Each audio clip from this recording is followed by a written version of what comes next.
So wait, Romulans can spit acid now? It's the Wilk Report. I'm Michael Wilk, coming to you from Cleveland, Ohio, with a review I would rather have preferred to avoid doing because it destroys one of my favorite television shows from my childhood, Star Trek The Next Generation, and I just did not want to be a part of that, but some part of me was saying, you know what, I gotta see this just to see what, if anything, Patrick Stewart was able to do to salvage this mess. And it turns out it wasn't very much. It's not a total train wreck, but it's pretty bad. So we open with Pickard. He's like having this dream where he's aboard the Enterprise D and he's playing cards with Data, who's dressed in his Nemesis uniform.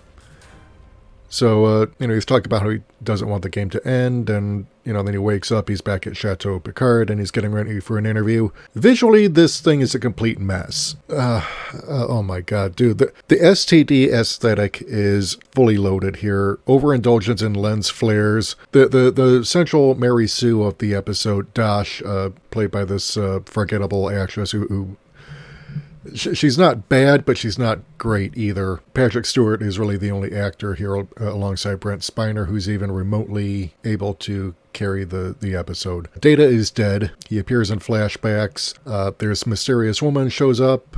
She has been somehow activated. How, why, we don't know. We've got the return of glowy visual floating holograms, which is a complete mess. Apparently, 10 years prior, a race of androids created by Bruce Maddox from the TNG episode Measure of a Man, all the way back in season 2, he wanted to take Data apart and study him in order to make a race of androids. Picard and Riker were picked as the defense and prosecution, respectively, in a court battle to determine whether Data was a sentient being and had full rights as a sentient being. And Picard won that argument, and Data ended up being the only android officer in Starfleet. But sometime after his demise at the end of Star Trek Nemesis, Bruce Maddox succeeded in making androids. But some of them went rogue. They attacked the Utopia Planitia shipyards on Mars. And for some reason, and this is one of my chief gripes about STD and Alex Klutzman, is that they don't understand science. They don't care about science.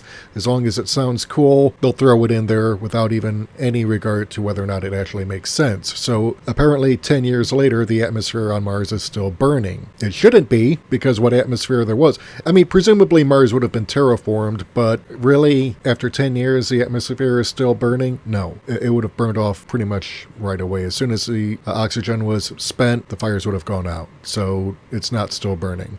Picard talks about how the reporter who's interviewing Picard is pretty much of a bitch the whole time she's in the scene.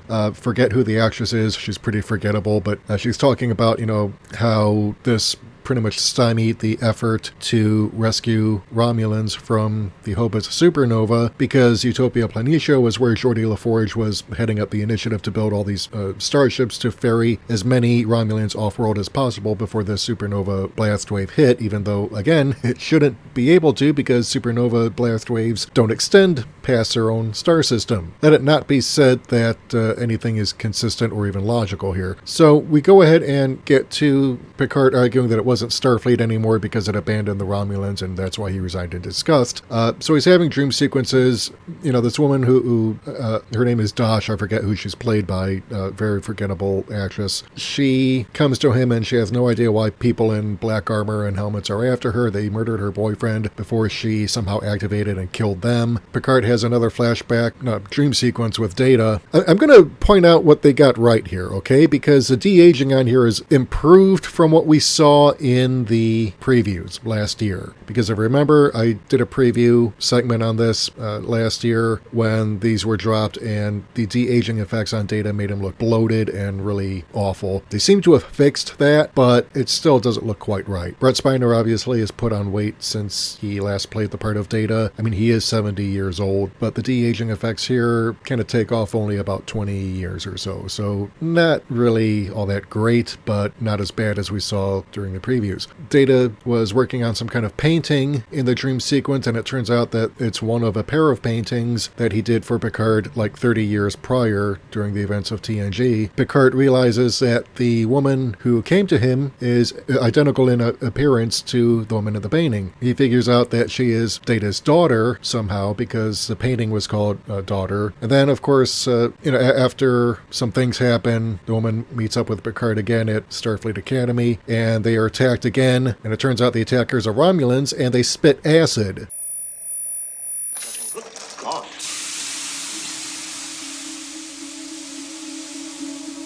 That craft can eat through the hull. So derivative, in fact, that in Europe it's considered plagiarized.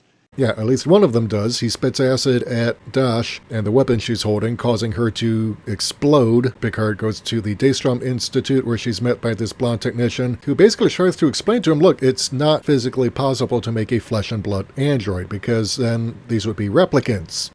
I've seen things you people wouldn't believe. So derivative, in fact, that in Europe it's considered plagiarized. Yes, Alex Klutzman is such a thief. He's not only content to steal Anaz Abdeen's video game. He's not only content to steal Robert Meyer Burnett's idea for, this Starfleet in the future, 1,000 years. He's not content to steal Brad Fuller's idea for Picard. No, he's stealing from Blade Runner. I kid you not. Is there nothing this boy won't steal? So yeah, blonde lab technician figures out that Bruce Maddox, after he disappeared following the events of the attack on Mars, because the Federation banned the production of synthetic life forms after the attack, so Maddox basically disappeared, and it appears that he went ahead and built these androids, but they're only built in pairs. Somehow he got a hold of Data's memories, like his positronic neurons, probably collected what he could from B4, who apparently never achieved sentience, and most of Data's memories ended up being lost anyway. I guess Maddox recovered what he could and used them to make more androids, but each android might have the potential to resurrect Data in another body. This is the other android, not the one that was destroyed, but the twin, and then of course we show that she's on a Borg cube that's been commandeered by Romulans. So that's pretty much the whole first episode of Picard. When I first watched this episode, because I needed some days to go ahead and digest what I was seeing. Again, this is not a sequel to The Next Generation. It's a sequel to the Jar Jar Abrams Alex Klutzman version of The Next Generation, which completely destroys the optimistic future that we saw in that television show. The lighting is bad, the lens flares overindulgent, the floaty holograms overindulgent. I mean, just everything about this is awful. Frankly, the only person who is carrying this show so far is Patrick Stewart. Brent Spiner did a good job as Data. I mean, these two, have been playing these parts for decades. So yeah, I mean, they were going to do a great job regardless. But the story is shit. The concept, even though it's kind of interesting, I'm not someone who complains about politics in television shows. The idea that the Federation might have taken a somewhat darker turn in the years after Nemesis, basically become more isolationist, that's a concept that can, if handled correctly, have potential, but it's wasted here in this show. It insists upon itself. I mean, I have no desire whatsoever to watch the rest of this based on what I've seen, but I'll probably watch one or two more episodes just to make sure that this is not an aberration. But it's not good. I mean, first of all, the Romulans look nothing like the TNG era Romulans. They look like Vulcans with basically modern hairstyles. Except for Patrick Stewart as Picard and Brent Spiner as Data, everyone else is talking like normal 21st century people and not like people in the 24th century. So there's a discontinuity from that. The science is awful in this one. The writers, such as they are, treat science as though it's like just some cool magic trick that they can pawn off on the audience and we won't know any better. But yes, the audience does know better, and you're insulting the intelligence of the audience here. Why do the Romulans have British accents? Well, they're played by British actors, but the actors couldn't be bothered to do American accents for whatever reason. How is it you have a flesh and blood android? Because you're ripping off Blade Runner. Seriously, really, Scott should sue Alex Klutzman for copyright infringement because you're making replicants here. Oh my God, dude. So, yeah, this is, yeah, it's really awful, and I don't see this thing lasting. I mean, it's already been renewed for a second season before the show even went to air behind CBS All Access paywall and Amazon Prime, and they renewed it for a second season. Why? The show is awful. And so I just don't understand why CBS decided to let this thing go to air, especially after the merger, because Shari Redstone never liked Les Moonves or what he did to her father's company. I suspect that the reason Michael Chabon, or Chabon, or whatever, however you pronounce his name, whatever he did here, they decided not to bring him back for season 2. And I hope they go ahead and retool this, because so far, based on this episode alone, I do not have any confidence whatsoever in the ability of the writers or the people behind it, especially with the production crew, like the people doing the visual elements and all this stuff. They don't know what the hell they're doing. So yeah, I mean, this is not Star Trek. It's got some Star Trek characters in it, but they don't act like Star Trek characters, and they don't, it's not Star Trek. You know, just like STD, which just takes every opportunity to insult your intelligence, so does this show. I mean, like I said, there are some elements to like here.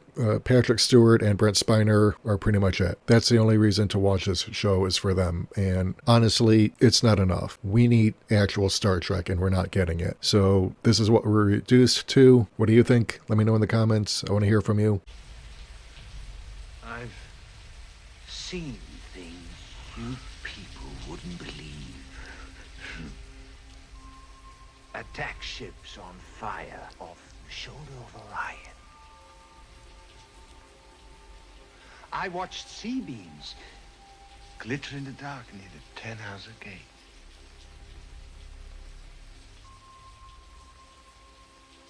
All those moments will be lost in time, like tears in rain. If you like what you've heard and you want to hear more, hit the subscribe button and the bell icon and select all to receive notifications whenever we upload new content. Like this video, share it. If you want to help support the channel, keep the lights on, and help us bring you more content, head over to our Patreon or Subscribe Star page. We can't do this without you. Until next time, this is Michael Wilk for The Wilk Report saying take care, good night, I'm out.